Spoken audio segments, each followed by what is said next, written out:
welcome back to my YouTube channel. So for today's video, I'll be reviewing you the new, hindi ko alam kung new to, itong Pond's Skin Institute na may shimmer finish daw, tapos Miracle Skin Filter. Nakita ko lang siya dun sa pina-follow ko sa Instagram na talagang sobrang poreless na, hindi ko alam kung ano yung lahi niya. Pero kung kilala niyo si Natasha Jung, parang gano'n ata yung name niya dun sa Instagram.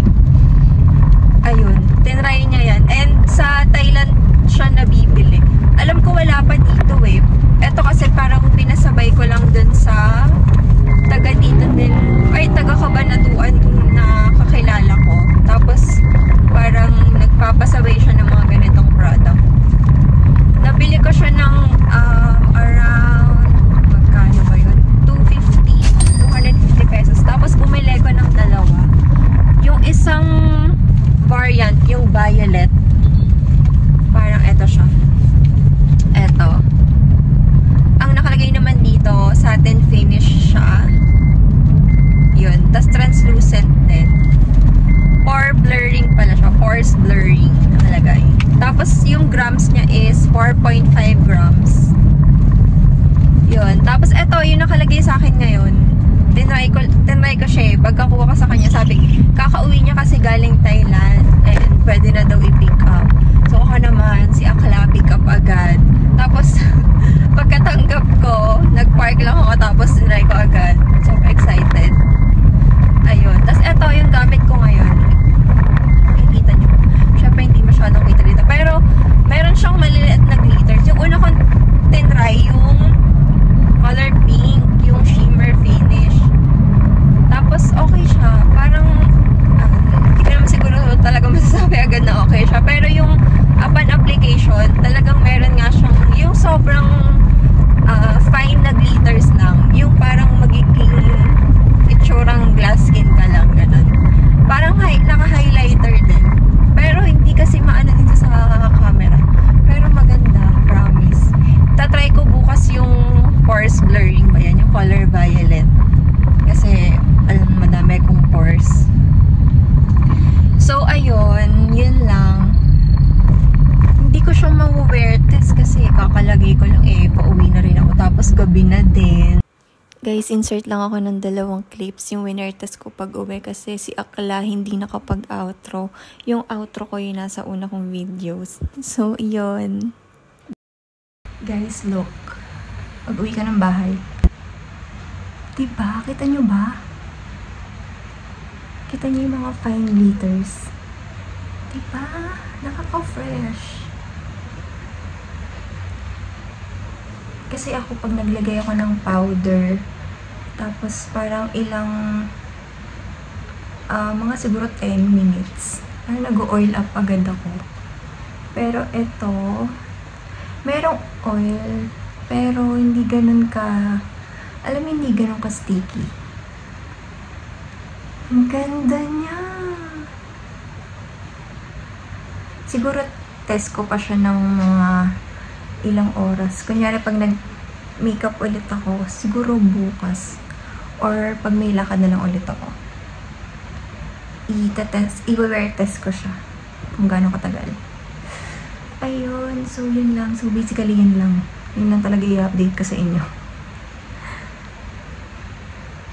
Ganda. Guys, update lang. Ito yung laman ng box na pinakita ko sa inyo kanina. Super cute lang siya. Tapos, ayan, ganyan lang siya. Tapos, may mirror lang dito. Tapos, may mini sponge. Tapos, ito yung laman niya. Meron siyang pink, white, tsaka gold. Tapos, may super fine na glitters. Tapos, try natin. Ito yung swatch. White siya pag sinwatch mo. Tapos, pag nilagay mo na sa skin, tapos binlend mo, nagiging translucent siya. Tapos, nakikita nyo ba yung glitters? Ay, super fine na glitters niya. Diba? Parang naka-highlighter ka na din. Cutie. Siguro worth it naman yung 250. Parang matagal naman siguro maubos to. 4.5 grams naman siya. Yung Charlotte Tilbury, hindi ko sure kung ilang grams. Pero, siguro, pag naubos yun, ito na bibilin ko. Yung Charlotte ko. Kasi sobrang mahal nyo. Parang ilang ganito na yun. Kaya lang, mahirap nga lang yung sales nito dito dahil pasabay lang sa Thailand. Pero naghanap ako sa Shopee, sobrang mahal yata. Tapos wala pang reviews. Yung nasa Shopee parang nasa 870 something or pataas ang OA. Pero wala siyang reviews. Yun. Baka magpasabay na lang ulit ako sa Thailand. Kasi lagi naman, yung shop na binilan ko na yun, lagi naman siya nagpapasabay. Pero minsan matagal nga lang dumating. Ito na, chempuan ko lang kasi nandun siya sa Thailand. Tapos, kauuwi lang. Tapos, naisabay niya sa baggage niya to. Kasi maliliit lang naman.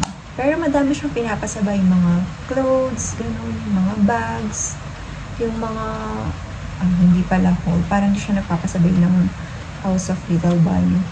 Mga ayun, kadalasan yung mga clothes, yung mga cosmetics, ganun. Yun lang. Update lang ulit.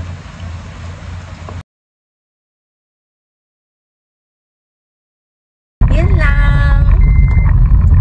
Maikli ata nito. Pero itatry ko siya sa mga susunod kong vlog. Papakita ko sa inyo. Tatry ko din mag-wear test kung kaya. Kasi nahihiya ako mag-wear test pag alam, mag-update ako from time to time. Kunyari nasa public ako, parang hindi ko kaya. Nahihiya ako. Malakas ang loob ko pag mag-isa ako nagsasalita. So, yun lang. Puro yun. Ilang yun lang na ba yung nasasabi ko. So, yun. That's it. That's it for today's video. And see you guys